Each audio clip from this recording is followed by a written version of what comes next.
I want to talk about a comment made by Dr. Yasser Qadhi. Dr. Yasser Qadhi is a famous Muslim Sunni scholar.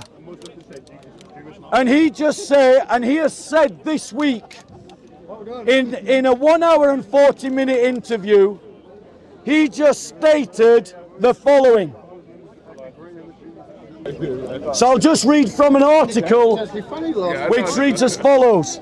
Dr. Qadhi admitted at about 1 hour and 40 minutes into the program, one of the interviewers named Roxana Ivani asked Dr. Qadhi what the Salafist position would do with those latest historical difficulties surrounding who compiled what about Muhammad and the sayings of his in the Hadith, in the Sirah and the Tasfiyah, the Takriq, in the Islamic traditions. Dr. Qadhi admitted that this was a difficult question to answer, especially a man in his position, because he belonged to two camps which are debating this very problem, which created a kind of schizophrenic problem for him. And this is what he said.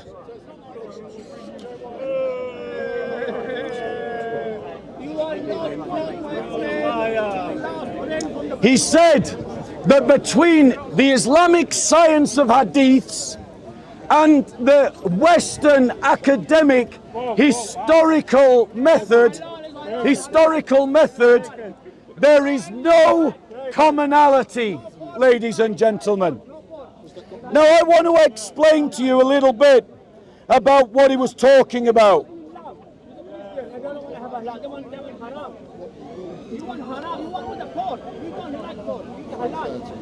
Here's what he's talking about. So Muslims use a series of literature called hadiths and sirat literature to talk about what Muhammad did, what Muhammad said, and what Muhammad permitted, and about his life in general.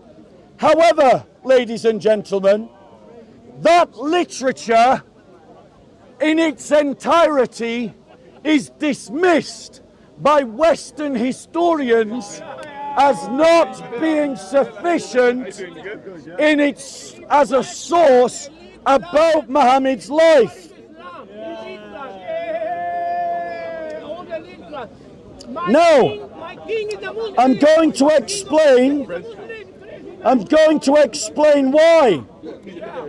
Western historical method does not believe in the methodology that is used by Islam. So the first methodology used by Islam is called the Isnad chain. And that's the idea that you have a chain of names in which one person told the next person, who told the next person, who told the next person, who told the next person what Muhammad did, what Muhammad said, or what Muhammad permitted. I invite you to just use up this space. Use up this space, ladies and gentlemen. No. Western historians reject this Isnad chain for the following reasons. They reject it because there is no external verification. In Western historiography, when you have a claim, what you're looking for is some kind of external attestation given by contemporaries, either in manuscripts or inscriptions or corroborating reports that would show that the Isnad chain is a real and legitimate chain. However, the Isnad chains of Islam rely entirely on internal consistency. There's no external verification for any isnad chain. They are literally using their own sources to confirm their own sources without any reference to anything outside. So in other words, we don't have outside literature talking about any of the people in the isnad chains. Secondly, most importantly, the isnad chains are post-event constructs. In other words, they are made after the fact. They are post hoc inventions. The isnad itself is an event that's constructed, and it starts to appear 2 centuries after the time that they are supposed to be talking about. So these lists of names started to be written down centuries after Muhammad died, ladies and gentlemen. Furthermore, the isnad chains lack early manuscript evidence, despite the fact that Muslims like to boast about a complicated science of hadiths. They don't have contemporary documentation. Brother, do us a favour. Just ignore him. He's trying to involve me. Just ignore him, or go and talk to him. I've got one. Do us a favour. Little Bob! Stop! Billy, please, just ignore him. Please ignore him. Right? If you really want to help me, just stand in front of him. Right? So, ladies and gentlemen, lack of early manuscript evidence. Despite the elaborate isnad science, they lack contemporary documents showing their transmissions. The earliest physical manuscript evidence for Bukhari and Muslim date from the 9th and 10th centuries. Muhammad died in the 7th century. Any questions on that point before I move on? Any questions on that point before I move on? Okay. The next point, ladies and gentlemen, about hadith literature is that Muslims rely on something called adala, which is the idea of the moral uprightness of the men and the women. Well, it's all men, by the way, except Aisha and a few others. It's basically all men. It relies on the moral uprightness of those in the isnad chain. The Islamic approach is to say that if a certain person is said to have moral uprightness, they can be trusted to report accurately about what went on.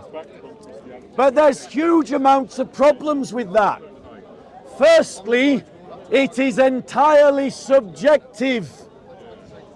Sunni and Shia and Ibadi and Sufi all disagree about which people have moral uprightness. They don't agree. So how can any of us trust any of their chains? Secondly, even if you were morally upright, how does that equate to good memory? How does that equate to the fact that you remember reliably? These two things are not the same. How does that guarantee that you don't state a lie by accident, in error, and you merely believe that it is true even though it is not? Secondly, there's no testing mechanism available to judge the moral uprightness of anyone in an isnad chain. In fact, the very evidence used to support the moral uprightness of a hadith reporter is from the very hadiths that they report. How many of you go about slagging yourself off every day? It's not something you do. How many of you, if you were caught up in an argument that relied on people trusting you, would say, oh, by the way, I'm a sinner? Ladies and gentlemen, there are no ways to test the moral uprightness of anyone in the isnad chain.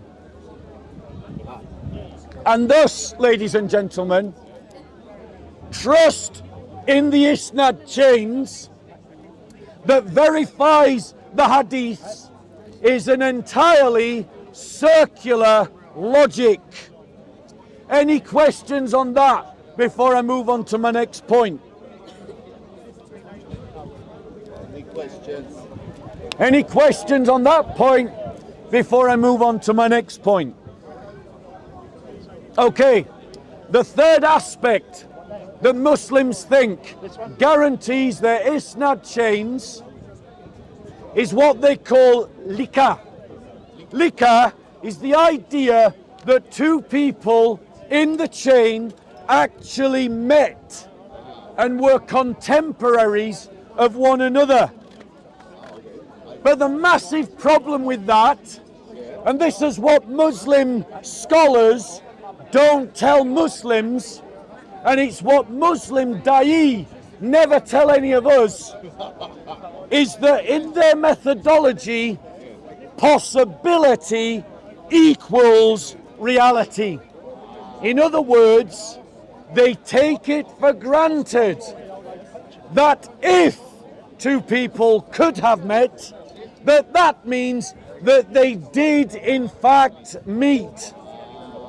Now, anyone with a brain can immediately see how ridiculously stupid the assumption of Imam Bukhari was. And this assumption has been adopted by Muslims at large. Just because two people lived in a city does not mean that they actually spoke to one another. And even if they spoke to one another, it does not mean that they spoke about the thing that the person claims that they heard from the other person. These are giant assumptions made in isnad logic. Furthermore, there is no isnad chain preserved in the document evidence. There's no list of names that gets bigger and bigger down through the centuries. There's no synoptic lists that we can put next to one another to see that how they were growing down through the centuries. And even if maybe there is a fragment of something somewhere, it by no means covers the entire corpus. And to that fact, let me ask this question. Muslims believe that their guided caliphs compiled the Quran because the Quran was in danger of being lost as a transmission at the time of Uthman, when Muslims were on the borders to invade Christian Armenia. And to secure it, Uthman came out with a revised Quran, a revised edition of the Quran. If the hadiths were so important to Islamic doctrine, why was there no effort, no systematic effort to compile the hadiths when they are a much larger corpus until nearly 200 years after Muhammad's death. That tells us that the value of hadiths within Islamic doctrine grew over those 200 years. It elevated itself over those 200 years, and that in original proto-Islam, they were not as valued. Now, the next problem is the matin of the hadiths. That, for those of you that don't know, is the substance content of the hadiths. So, it's the main text. It's talking a bit that Muhammad actually did. However, we know that hadith reports evolved. Why did they evolve? What were the pressures that led to their evolution?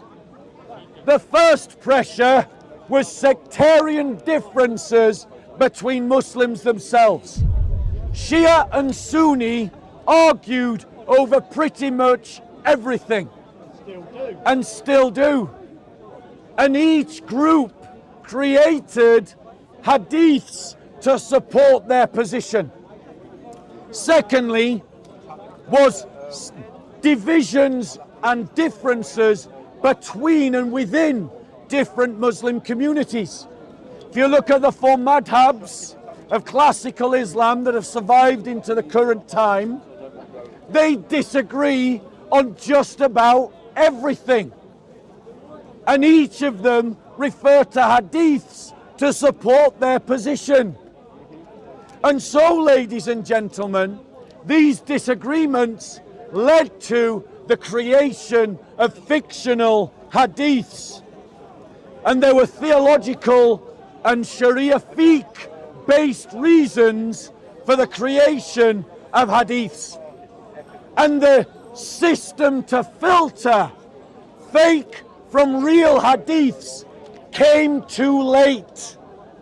It came 200 years too late, because Sunnis and Shias split in the 7th century, but the science of hadith was not canonized until the 9th and 10th century.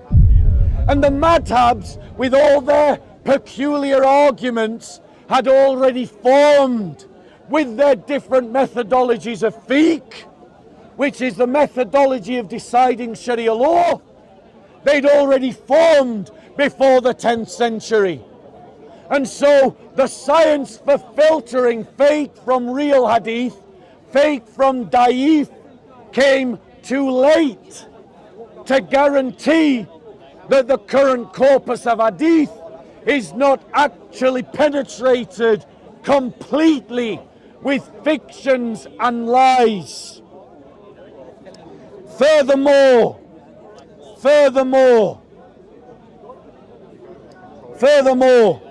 there's no awareness of the redaction layers of hadith.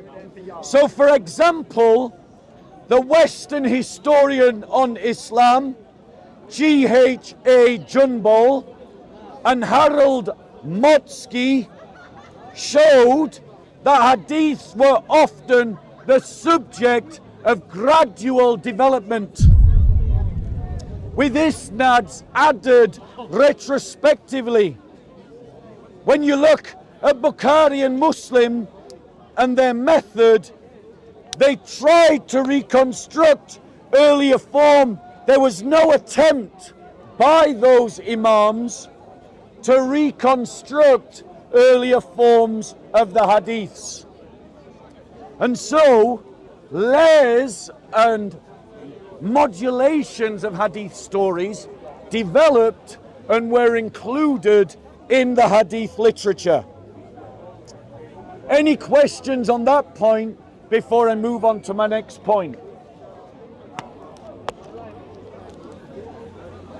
Any ideas as to why there's no women or very few women doing the hadiths? Yes. Would that be something to do with religion? Yes. The reason why so few women are involved in the telling of the story of Muhammad in the Isnad chains is because Muhammad said in his hadith that women were deficient in their religion. He said that their intellect was only worth half that of a man. He said that the testimony of a woman was only worth half that of a man. Now, the exceptions were given to women who were directly associated to Muhammad. Why? Because of that association. So there are thousands of hadith connected to Aisha, but there are not countless women in the Isnad chain going from Aisha. What? Did Aisha not have girlfriends? Did she not talk to other women? Aren't those women competent to remember those stories? Why is it goes Aisha, man, man, man, man, man, man, man, man, man? Why? Because under Islamic Sharia law, the witness of a woman is worth half that of a man.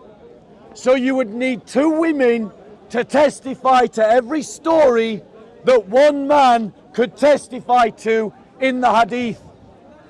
That's why if a woman is raped under Sharia law, she needs 4 female witnesses to justify in a Sharia court that she has actually been raped. This is how backward Islam is. By comparison, if you read the Gospels, the very first witnesses to the resurrection of Jesus Christ were women. And the entire Christian faith begins with the witness of women, ladies and gentlemen. And that is despite the fact that in that time and period in Jewish culture, the witness of a woman counted for nothing at all. But in the Christian community, because we raised women up to equal dignity of men, that the entire witness of men is equal to that of women. And so the faith of Christianity is born of the witness of women. But I have a right to Any other questions on this topic? No, not a question, but something to say on Aisha. Yeah. That's one hadith that I do believe, where she doubts the Prophet Muhammad's. Why doesn't the church pay taxes? Where she says, "Your Lord Why don't you pay hastens taxes? Yes. himself." Look how big your belly Now, is. ladies and gentlemen. Now, ladies and gentlemen. Let's be clear. I am not stood here saying that every story about Muhammad is false.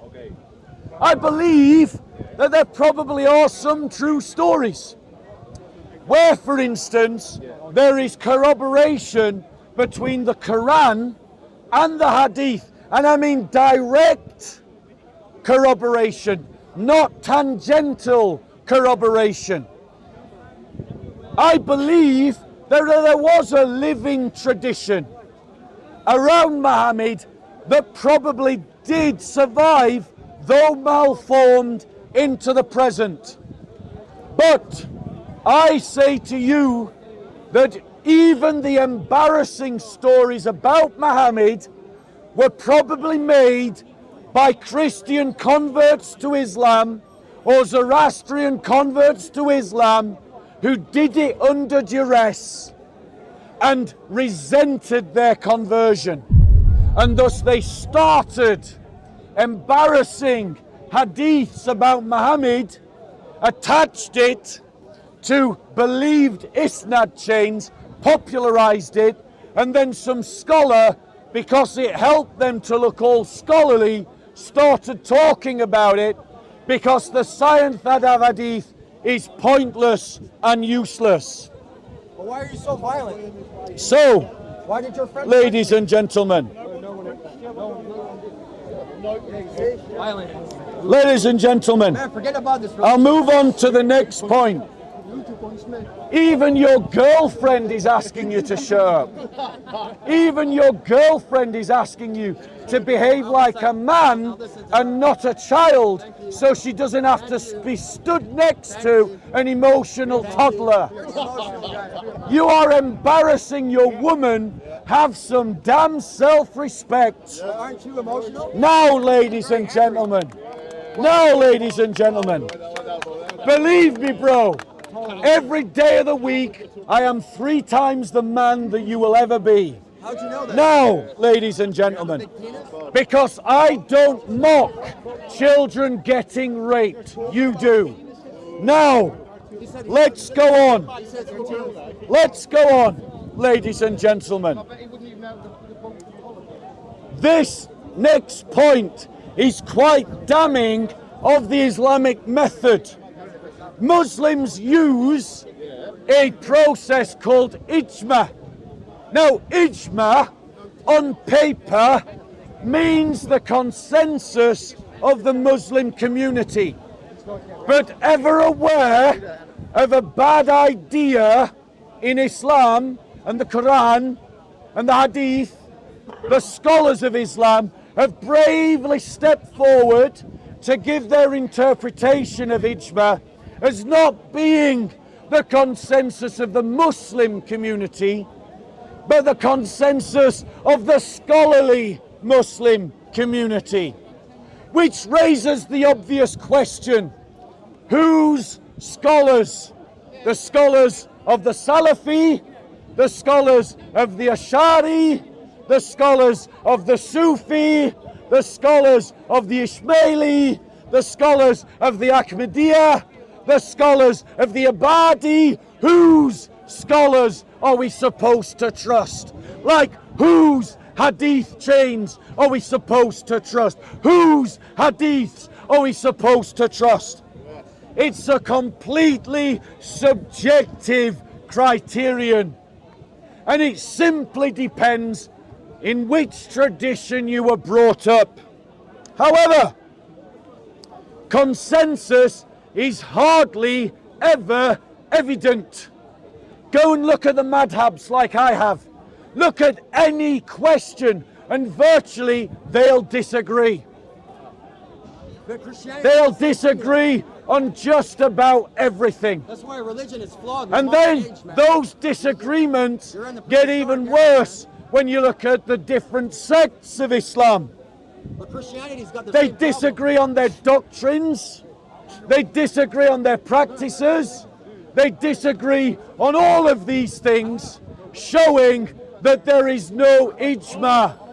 There is no consensus, ladies and gentlemen. Furthermore, consensus is not equal to independent verification. Independent verification is always better than consensus. We know, as people practiced in democracy, that groups can agree upon bad ideas. Don't believe me? Look at Nazi Germany.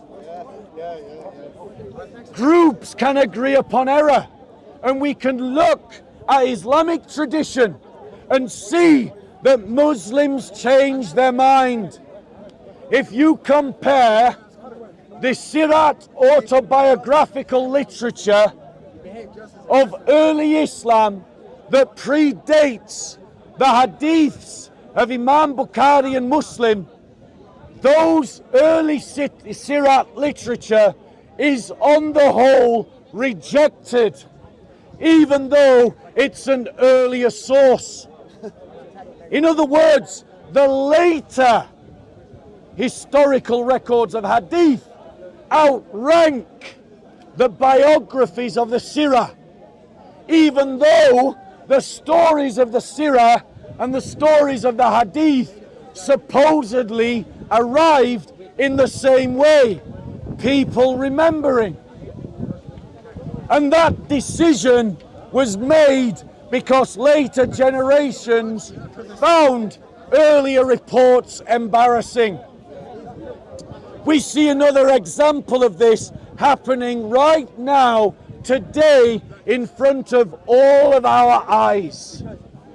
Muslims embarrassed about the fact that Muhammad married a prepubescent child who was unable to consent to marriage, and then had sex with that child when she had precocious puberty, which is a malfunction of the human body, and had sex with a child unable to bear children, who was made infertile because of his actions, have now, today, in our time, started to say that the hadiths that tell the story can't be trusted.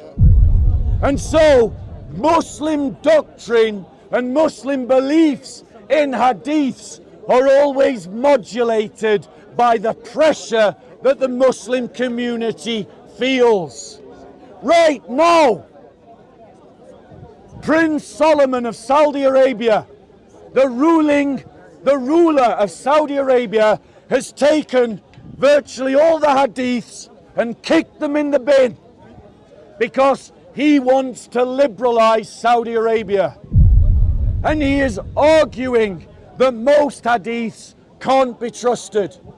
There are entire groups of Muslims called Quranists who have chucked the hadiths in the bin. Now, the historical method used by the West values things like the criterion of embarrassment. So, for example, when the Gospel said that a woman testified about the resurrection, in those days that would have been an embarrassing testimony, because women were considered unreliable witnesses in those days. But for Christians, we did not have those values. So we pinned the resurrection to the testimony of the women and the empty tomb and then the apostles. And so the criterion of embarrassment is a criterion used by Western historiographers, because religions don't make up embarrassing stories about their leaders. Yes? So they tell good stories about their leaders, not bad stories about their leaders. And that's why if a story is embarrassing in the context that it was made, it would be considered embarrassing, and thus more likely to be true. Also, in Western historiography, we favor falsification. Falsification means that if there's outside evidence that falsifies a claim that will be based upon a reasonable bias, there is a reason to distrust the reasonable bias. Furthermore, Western historiographers look for earliest sources and independent sources. Firstly, Islamic hadith literature is not early. And even if the stories were secured in an isnad chain, most Sunni hadiths rely on the same 6 people that were all in bed with one another. And so they were all in the same place at the same time in communication with one another. Whereas the gospel writers were at the same time writing in different places. Furthermore, we also have Pauline literature, Lucian literature, Mark literature, and then literature outside of the Bible by people like Suetonius and Josephus and Celsus and others like the Church Fathers, like Clement of Rome, that all talk independently about the same events, like the crucifixion. Furthermore, in the Hadith literature, we have evidence of corruption. For example, there are synoptic Hadiths that contradict one another about particular facts. These synoptic Hadiths only come to light because they exist, and thus the scholars assess the contradiction and then say, we believe this version, not that version. But they're only aware of them because of the contradiction. That means that it is quite possible that fake hadiths entered into the corpus that are not contradicted by other contradictory hadiths. In other words, errors in the hadith literature that have no contradiction, and so their fakeness can never be questioned.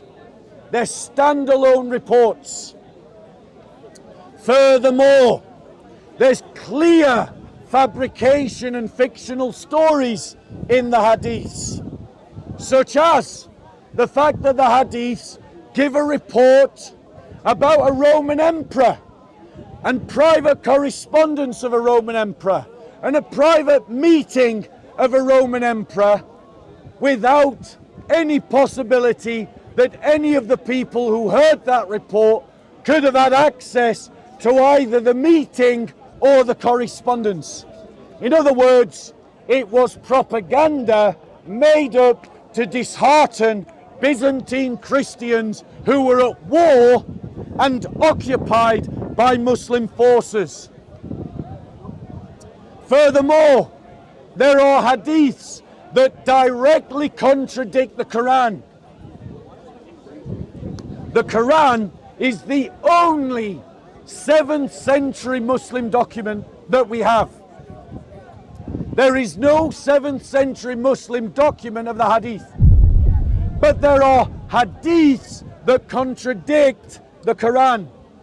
The Quran says Muhammad will not perform any miracle, and that his only miracle is the Quran itself.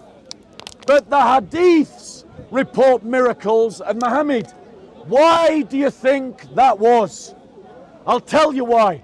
Because when the Muslims conquered and occupied and began to Arabize Christian populations in the Middle East, the first thing that the Christians said was, what miracles did your prophet perform to show that he was from God?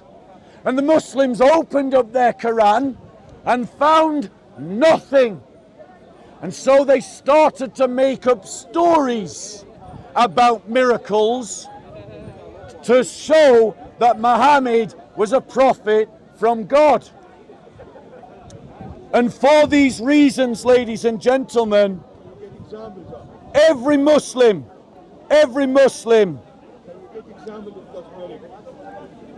God's miracles can be found in the Gospels as performed by Jesus Christ. They can be found in the Old Testament record as performed by his prophets. Muhammad was a false prophet. Now, another reason why Muslims can abandon the belief in the hadith. Muslims have codified the collections like Bukhari and Muslim with quasi-canonical authority, which means that there is an internal pressure amongst Muslims not to evaluate these texts through the historical method. By fixing them as canonical authorities, it suppresses debate about their reliability and evaluation of their historical accuracy amongst the Muslim community. I want to point out that all the major hadith reports were written centuries too late, outside of the Arabian Peninsula, by people who never ever met Muhammad. That's roughly akin to me writing a biography of Charlemagne today, using only oral reports and telling you, believe me, bro, I heard it from good people. No Chinese. Any questions on that point before I move on to my next point? Are there any... Yeah, go on. When you talk about Islamic methodology, are you talking about tradition or principle? Second question, sorry. Western methodology is scientific methodology, while religious are irrational. So then same logic is applied to Hadith and the Bible. Right. So, ladies and gentlemen, guys, if you two want to debate, you want to take it over there? So, ladies and gentlemen, let's be clear. This presentation has been brought about because a famous Muslim scholar, Dr. Yasser Qadhi of America, has said that according to the Western historical method, Hadith literature and Sirat literature would not pass the test of the Western historical method. That's quite a statement. It's essentially saying that according to the Western historical method, Muslim sources can't be trusted. And I'm explaining why they can't be trusted from the Western historical method. But, ladies and gentlemen, I want to be clear before anyone accuses me of bias. The Western historical method was invented by people who wanted to attack Christianity. They were not friends of Christianity. I am not using a method built by Christians to attack non-Christians, but built by deists and atheists to attack Christianity. But when you use that historical method and apply it to the life of Jesus and the life of Muhammad, the life of Jesus is considered much more reliable than the life of Muhammad. And that is why, ladies and gentlemen, Western historians, when they want to know about Jesus, they will go to the Gospels. Western historians, when they want to know about Muhammad's life, say, this is what Muslims tell us, not what we can believe from this Hadith literature, because it does not pass the test of Western historiography. You had a question. We had outside historic facts that have been recorded. Are there any that record the facts and miracles from the Hadiths? I want to be clear. There is virtually zero support for the main claims of Islam. Virtually zero support that Mecca was a 7th century established settlement.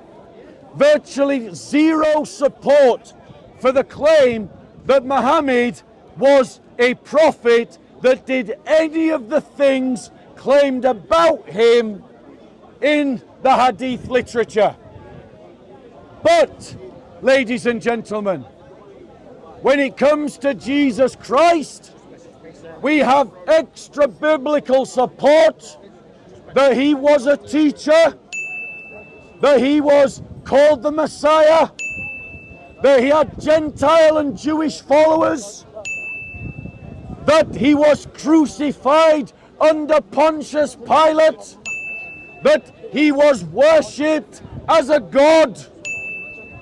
These are all the essential claims of the Christian faith.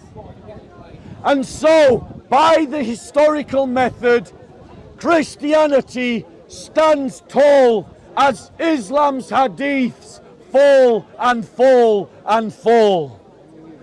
Any questions, ladies and gentlemen? Where did I get the idea that now apparently Aisha is between the ages of 19 and 21? Right. This goes to an example that I mentioned earlier. The Hadith state that Muhammad married a child 6 years old who could not consent to that marriage, and then consummated that child marriage when she was 9 years old because she suffered from a condition called precocious puberty. In other words, it was child rape to a man who did not know any better. In other words, Muhammad was just as ignorant as a medieval Christian king who also might have married a child. Not exactly the behavior of someone with a direct line to God who told him not to eat pork, but didn't bother to tell him about precocious puberty. Now, Muslims are embarrassed by this these days because it means that they are forced to defend child marriage. And some good Muslims who don't want to do that have started to reinvent and to rework the Islamic Hadith tradition to say that Aisha was older, that she's more 18 years old or 19 years old. And they're doing it, ladies and gentlemen, because over the centuries of Islam, Islam has sifted its material sources to agree with whatever they needed to agree with at the time, depending upon their sect. Any other questions on the topic? Look, you just implied that Aisha had suffered from precocious puberty, meaning that she actually was still technically pubescent. But the scholars actually show that she wasn't pubescent, that she was still a minor. For example, I just debated a Muslim and proved to him that Al-Shafi, for example, accepted she was a minor, a prepubescent minor, which in Islam, if you're pubescent, you are an adult, and if you're prepubescent, you're a child. And he says very clearly she is a child. There's other scholars that I can quote. So just What's your question? Sorry, I was just picking up on the detail there just to say that. Right, let's be clear. That she was Let's be clear. I have a book in my bag from the Shafi madhab that states in black and white that marriage of prepubescent children is permitted under Sharia law. Right? And so there are Muslims who are saying, yes, Muhammad married someone who was pubescent, and that's fine. But the logic, ladies and gentlemen, that says because you bleed you're an adult is an ignorant, backward logic. We have studied the growth of children, and I am sorry that just because a 13-year-old bleeds, it does not make them an adult. And anyone who says so, whether they are Christian, Jewish, Muslim or atheist, you are ignorant and backward in your opinions. Go and read a book. The hips have not widened. The frontal lobes have not yet fully developed for long-sighted decisions. The body chemistry is still in complete chaos. The fossilization of the bones has not yet fully completed. These are the definitions of a biological adult. And so, just because you bleed does not equal that you can breed. Right, any other questions on the topic? When I did a search, it shows that the average age of pregnancy for around 30,000 years has been 24. And that the average life in 30,000 years ago was around 30. Right. Yeah? So it would have been known in those times that, but much like we know now, that it's 5 times more likely for a girl, an underage girl, to die in pregnancy. Okay. And 4 times more likely in those Thank you. times. All right, I get your point. I get your point. Ladies and gentlemen, I want you to do it right now. Do it right now. Please, I'm asking you, do it right now. Just Google what is the average global birth age. Do it right now. Google what is the average age for birth.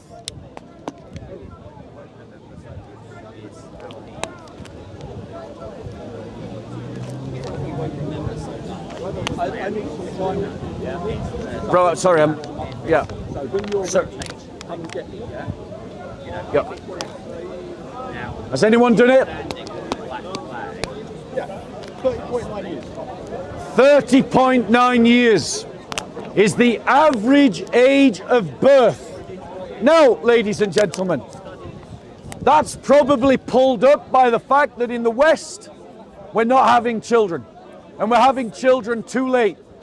I want to give this advice to all women. Have children before you are 30.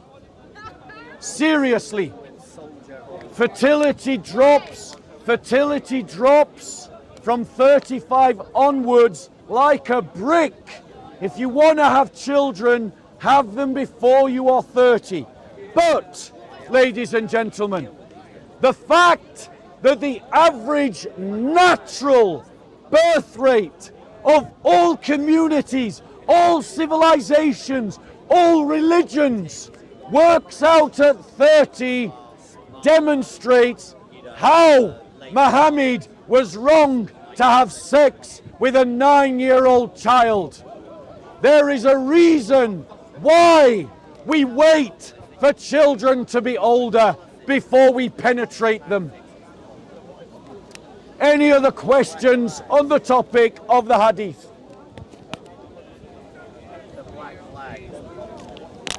Going once? I am questioning it. Going twice? You're going to have a flag like that. Going 3 times? I love your flag, by the way. Okay. Ladies and gentlemen, thank you so much. If you want to come in a bit, I'm going to go on to my next topic.